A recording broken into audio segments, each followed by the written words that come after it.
What if one of history's strangest lost worlds was not born from ancient myth, but from science?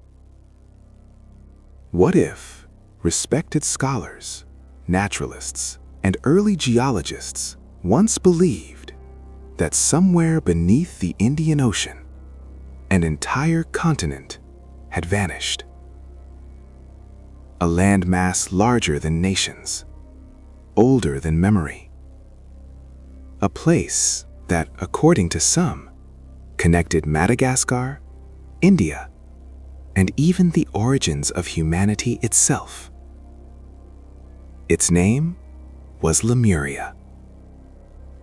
Today, the word sounds like something from fantasy, a hidden civilization, a sunken paradise, a mystical homeland swallowed by the sea.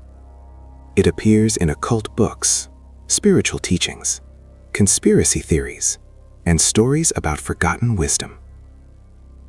For many people, Lemuria belongs to the same shadowy realm as Atlantis, beautiful, impossible, and forever lost. But unlike Atlantis, Lemuria did not begin as a philosopher's allegory. It entered the world through a scientific puzzle.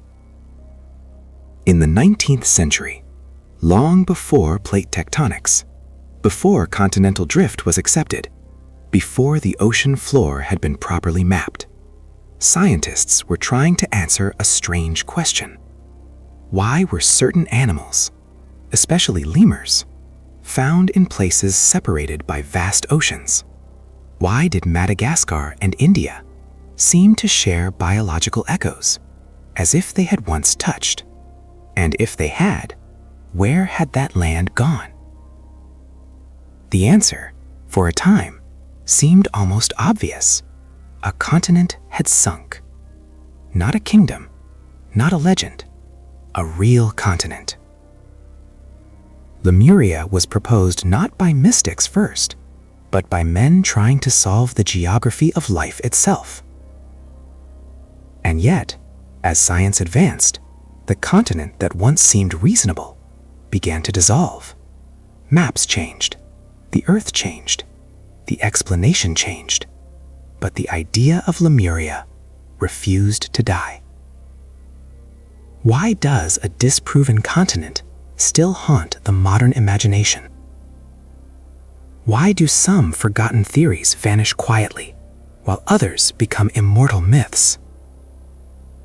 And what does Lemuria reveal about the thin line between science, mystery, and belief? Could a continent that never existed still tell us something true? Some ideas don't die, they mutate. To understand why Lemuria once seemed plausible, we have to step back into a very different scientific world. A world without satellites, without sonar maps of the seafloor, without a clear understanding of tectonic plates, without the elegant, unsettling realization that continents are not fixed forever, but drifting fragments of a restless planet. In the 19th century, the Earth was already being studied seriously, but many of its deepest mechanisms were still hidden.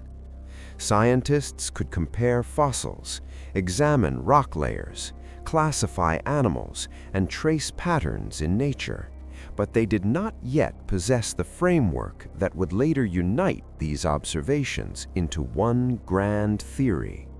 And so they saw clues everywhere, but not always the right explanation. If identical or closely related species appeared on distant continents, how could that be explained? If ancient rock formations seemed to match across oceans, what had connected them? If islands contained fragments of larger biological worlds, where were the missing pieces?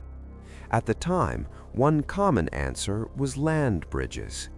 Not the temporary kind we imagine today, but vast ancient stretches of land connecting regions now separated by sea. These hypothetical bridges were used to explain all kinds of biological and geological mysteries. In a world without continental drift, they made sense. If species could not cross oceans easily, then perhaps the oceans had not always been there, at least not in the same form. This was not irrational. It was an attempt to preserve logic in a world with incomplete data. Science often works like that. It builds temporary scaffolding around mystery, and sometimes that scaffolding later collapses. But before it collapses, people live inside it. They teach it. They argue over it. They draw maps from it. They imagine entire worlds upon it. Lemuria emerged from exactly that moment. Not from fantasy escaping into science, but from science reaching into the dark and touching the wrong shape. And perhaps that is what makes the story so compelling. Lemuria was not born because people wanted magic. It was born because people wanted an explanation. How many of our most confident theories are only temporary bridges over deeper unknowns? And when science guesses wrong, does the error disappear, or does it begin a second life as myth? First comes the question, then comes the story. The story of Lemuria begins, appropriately, with lemurs. These small, wide-eyed primates seem almost unreal, creatures of moonlit forests with haunting reflective eyes and ghost-like movements through the canopy. Even their name carries an eerie aftertaste. The term lemur was derived from the Latin lemuries, the restless or malevolent spirits of the Roman dead. Today, when we think of lemurs, we think first of Madagascar, the giant island off the southeastern coast of Africa. It is their most famous home, a biological world so unusual that it often feels like a living museum. But in the 19th century, the distribution of lemur-like animals raised difficult questions.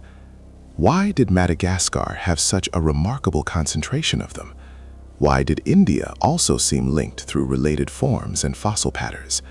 Why were there hints of biological relationships stretching across regions that the ocean now kept apart? One of the key figures in this story was the zoologist Philip Lutley Sclater, who in 1864 wrote about the geographic distribution of mammals. He was trying to explain why Madagascar's fauna seemed to point in more than one direction. Africa was close, yes, but some connections appeared to reach toward India. To account for this, Sclater suggested that Madagascar may once have been part of a larger landmass extending across the Indian Ocean. Since lemurs were central to his discussion, he gave this hypothetical lost continent a memorable name, Lemuria. It was in that moment a scientific label, a proposal, a working explanation. No crystal temples, no cosmic wisdom, no vanished super-civilization. Just geography, animals, and a missing bridge of land. And yet the power of naming should never be underestimated. The moment something receives a name, it begins to harden in the imagination. It becomes easier to picture, easier to discuss, easier to believe. A hypothetical distribution zone is abstract. Lemuria sounds like a place, and places invite stories. Still, for Sclater and others like him, the problem was real. If one rejected the idea that continents moved, then a lost landmass felt less like fantasy and more like necessity. The known world seemed broken. Lemuria was the missing piece. It is fascinating, isn't it? One of the most famous lost continents in history may have begun not with ruins or legends, but with the migration patterns of shy animals in distant forests. Who would expect a grand myth to begin with lemurs? And how often do small anomalies in nature open the door to enormous ideas? But Sclater had no idea that his simple biological bridge was about to become a cosmic temple. Lemuria was not alone. In the 19th century, scientists proposed many submerged land masses and vanished bridges to solve distribution puzzles. If continents were fixed, then something else had to move, connect, rise, and sink. The Earth, in those theories, became a stage of dramatic disappearances. Whole regions might once have stood above water and later sunk below it. Oceans might expand where plains once stretched. Islands could be the mountain peaks of drowned worlds. The map of the present was not the map of the past. That much, at least, was true. The problem was in the mechanism. Since the theory of plate tectonics had not yet arrived, many thinkers explained geographical similarities through vertical movement, land rising and falling. Continents, in this view, did not glide across the globe like puzzle pieces. Instead, bridges emerged and disappeared. If two distant regions shared plants, animals, or fossils, then perhaps a land corridor had once united them. This framework made lost continents intellectually respectable. Lemuria fit neatly into it. So did other proposed lands, some now forgotten except for historians of science. The world was full of phantom geography, continents that existed mainly because existing theories demanded them. This is one of the strangest chapters in scientific history, the period when invisible lands were not seen as wild imagination, but as reasonable consequences of evidence that could not yet be fully explained. And to be fair, those scientists were noticing something real. Madagascar was biologically unusual. India did have deep geological relationships with other southern landmasses. The southern continents had once been connected in ancient configurations. The clues were genuine. The conclusion was not. That is the tragedy and beauty of transitional science. It can be profoundly wrong while still being guided by real patterns. It can misunderstand the map while correctly sensing that the map is incomplete. Lemuria was one such misunderstanding, a false answer to a true question. And maybe that is why it survived. A pure fantasy can be dismissed easily, but an idea built around real mysteries has roots. Even after the theory dies, the emotional force remains.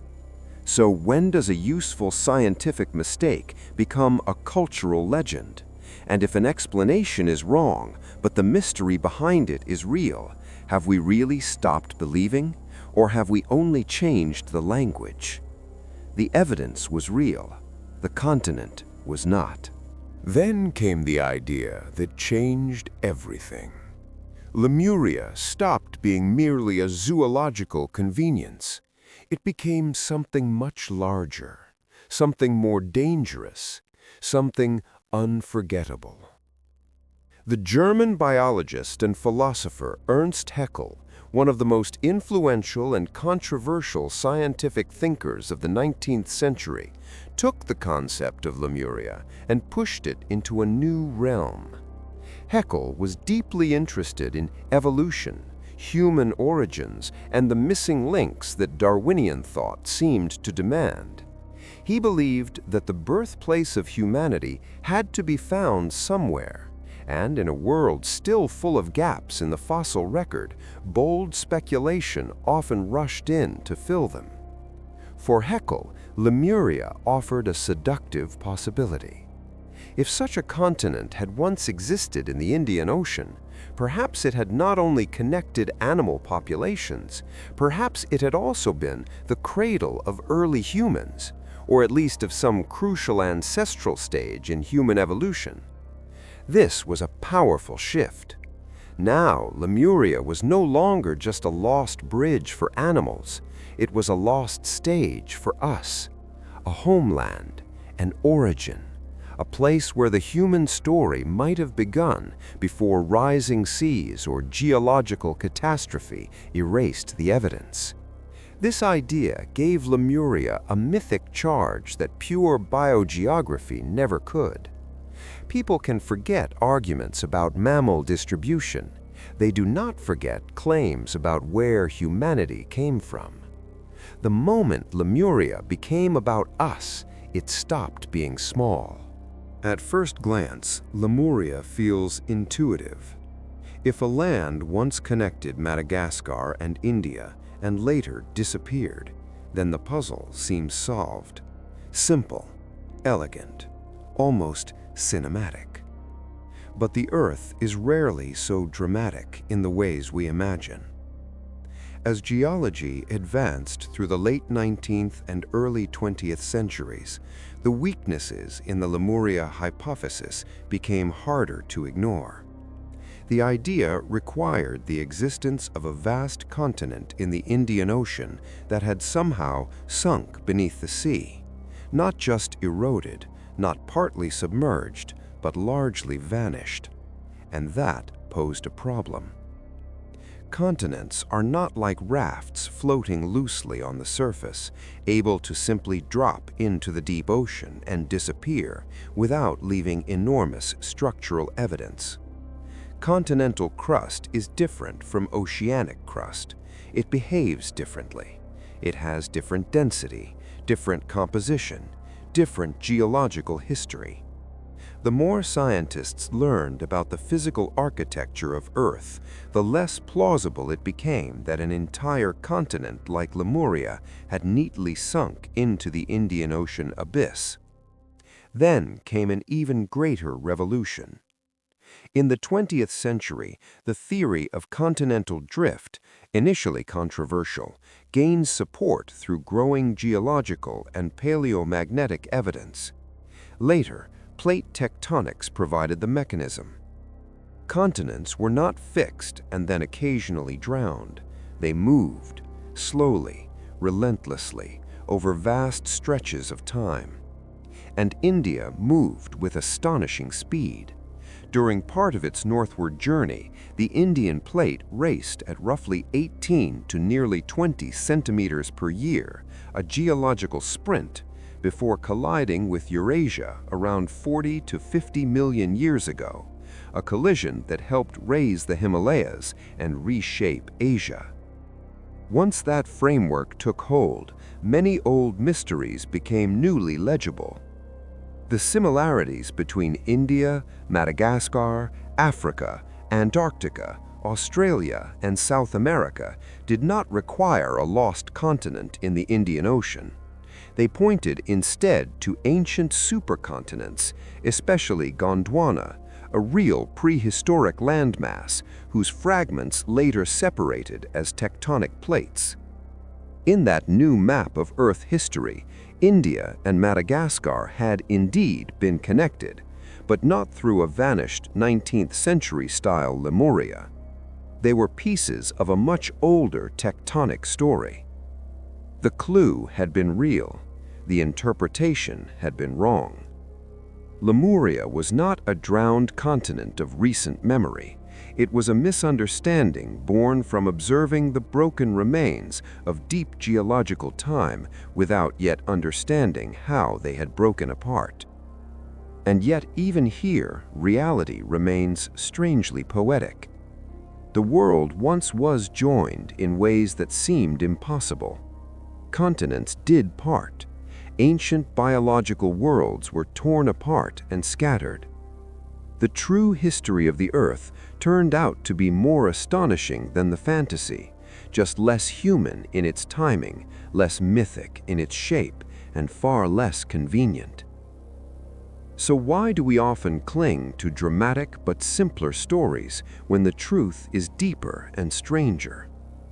And is the real history of the Earth too vast for the imagination, forcing us to shrink it into legends we can feel? The real Earth was wilder than the myth. This is the point where Lemuria could have ended, a once useful scientific idea replaced by better evidence, quietly archived in the history of obsolete theories. But that is not what happened. Instead, Lemuria escaped. As science let go of it, mysticism picked it up. This transformation did not happen all at once. It happened gradually, through a cultural atmosphere hungry for spiritual alternatives, hidden histories, ancient wisdom, and unseen dimensions of reality. The late 19th and early 20th centuries were fertile ground for such ideas. Spiritualism, occult societies, esoteric philosophies, and speculative anthropology were all mixing together in strange and powerful ways. And Lemuria, with its beautiful name, lost geography, and fading scientific legitimacy, was perfectly positioned to be reborn. One of the major forces in this reinvention was theosophy, the esoteric movement associated with Helena Blavatsky and later writers. Within theosophical teachings, Lemuria became far more than a proposed land bridge. It evolved into a primordial civilization, one of the great lost worlds of prehistory, inhabited by ancient root races in a vast cosmic drama of human spiritual development. Here, the old scientific hypothesis was transformed into sacred narrative. No longer constrained by fossils, coastlines, or crustal mechanics, Lemuria could become whatever spiritual imagination required. It could be ancient beyond measurement. It could be morally symbolic. It could be home to beings unlike modern humans. It could sink not merely through geology, but through karmic or cosmic destiny. The fascinating thing is that the authority of science did not disappear from the idea. It lingered like a ghost. Lemuria retained an aura of legitimacy because it had once belonged, however briefly, to scientific discourse. That trace mattered. It allowed mystical writers to present the continent not as pure invention, but as something science had almost discovered. This is how many durable myths evolve. They do not reject science completely. They borrow its prestige, its vocabulary, its unresolved questions. Then they move into the spaces science has not fully illuminated. Lemuria became a bridge, not between continents, but between explanation and wonder. And in making that journey, it changed from a failed hypothesis into something much harder to kill, a symbolic homeland for all kinds of human desire. A desire for hidden knowledge, for lost purity, for forgotten ancestors, for truths the modern world supposedly abandoned. When an idea loses scientific validity but gains emotional power, has it really been defeated? Or has it simply migrated into a realm where evidence matters less than meaning? Science dropped it. Myth caught it. Soon, Lemuria found itself founding another legendary lost world, Atlantis. But the two were not identical. Atlantis, at least in its most famous form, begins with Plato, a philosophical tale, perhaps a moral allegory, perhaps something more, but clearly literary from the start. Lemuria, on the other hand, begins with science. It was born not from ancient scripture, but from 19th century natural history. And yet in popular imagination, the difference faded. Both became sunken lands. Both became symbols of forgotten civilizations. Both attracted mystics, pseudo-historians, visionaries, novelists, and seekers. Both offered the same intoxicating promise that modern humanity is not the pinnacle of knowledge, but the survivor of a forgotten fall. This idea is incredibly powerful. It allows people to imagine that the greatest truths lie not ahead of us, but behind us, hidden in submerged temples, encoded in myths, scattered in spiritual fragments, remembered only by initiates and dreamers. Lemuria and Atlantis together became twin mirrors for that longing. One in the Atlantic, one in the Indian or Pacific imagination, depending on the version. One often portrayed as advanced and luminous, the other as primordial, spiritual, and deeply ancient. In some modern retellings, the two become entire civilizations in conflict, or sequential ages of humanity, or evidence of cataclysmic cycles erased from mainstream history. None of this resembles Sclater's zoological argument anymore. The original scientific seed is almost unrecognizable. And yet without that seed, perhaps none of it would have flourished in quite the same way. A myth born from literature feels ancient. A myth born from science feels dangerous. Because if science once almost admitted it, then maybe, just maybe, the forbidden story is true. This is part of Lemuria's enduring seduction. It occupies a border zone, too mystical for science, too scientific in origin to feel like ordinary folklore. And maybe that border zone is where modern myths thrive best. In an age shaped by science, do our legends need a laboratory shadow to survive? And are the myths we trust most often the ones that sound as if they were almost proven? Atlantis was written. Lemuria was inferred. That made it harder to resist. As the decades passed, the story grew even stranger. Lemuria began to merge, overlap, or become confused with other hypothetical lost lands, especially Mu, another supposed vanished continent often placed in the Pacific Ocean. Though their origins were different, popular culture had little interest in keeping the lines clean. Lost continents attract each other. Their stories blend easily. Soon, Lemuria was no longer fixed to one map. Depending on the author, it could lie in the Indian Ocean, the Pacific, or some shifting symbolic geography between both. It could be associated with giant ancient races, psychic powers, crystal technology, spiritual evolution, or sacred memories preserved by chosen peoples. Entire cosmologies were built upon it. At this point, we are no longer dealing with science in any meaningful sense. We are dealing with narrative gravity, the kind that pulls separate mysteries into one grand design. Notice how this works. A single unresolved question, why are related species found in separated places, becomes a continent. The continent becomes an origin story. The origin story becomes a spiritual doctrine. The doctrine merges with other lost world myths, and before long, you have an entire alternate prehistory of the human race. This is not merely gullibility. It is myth-making in real time. Modern myth-making. A process we often fail to notice because we assume myths belong only to ancient cultures. But here we can watch one happen step by step in printed books, lectures, societies, and later on the internet. We can see how a technical hypothesis slowly turns into a cosmology. And once that cosmology exists, facts alone may not be enough to erase it. Because by then, the idea is no longer serving as an explanation of animal distribution, it is serving emotional, spiritual, and identity-based needs. It tells people they belong to a deeper story. That history has been hidden. That ordinary education is incomplete. That truth survives in fragments among the ignored. That somewhere beneath the official map lies a more meaningful one. No wonder such ideas persist. What are people really looking for when they search for lost continents, geological truth, or existential belonging? And if a myth gives someone meaning, does debunking the map do anything at all to dissolve the need beneath it? By then, the continent was no longer geology. It was destiny. Here is where things become especially interesting. Because even though the classic idea of Lemuria as a sunken, lost continent is not accepted by modern geology, the Indian Ocean is not empty of surprises. Far from it.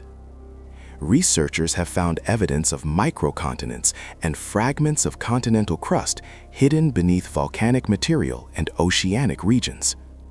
One of the most discussed examples is Mauritius, an ancient fragment of continental crust associated with the region around Mauritius.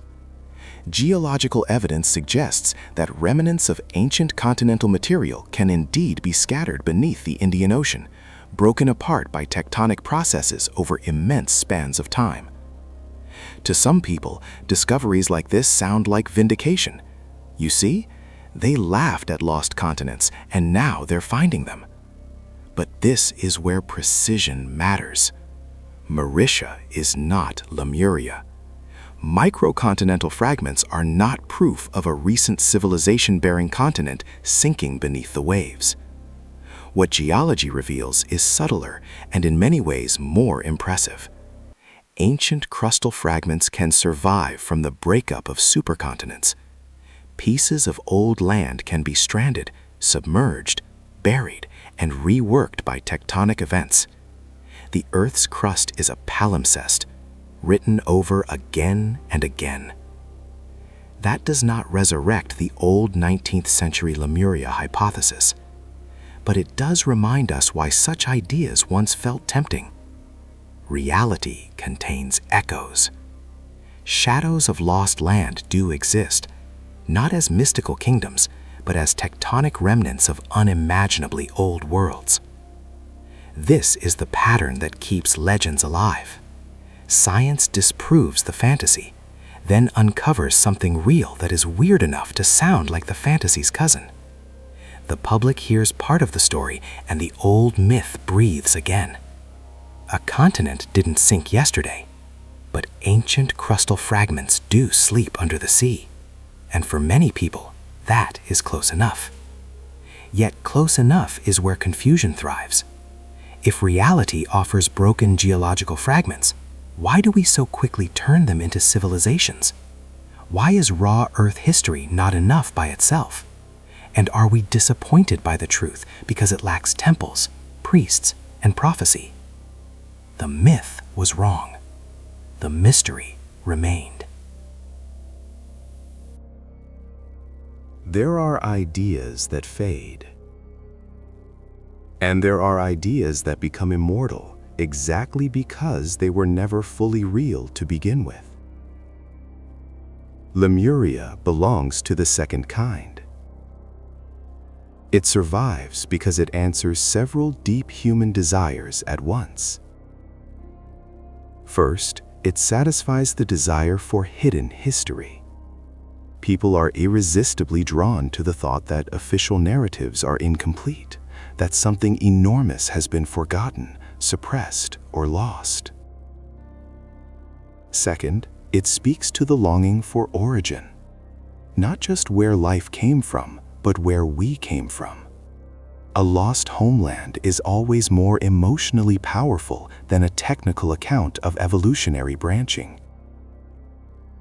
Third, it offers mystery with structure. Lemuria is not just chaos or fantasy.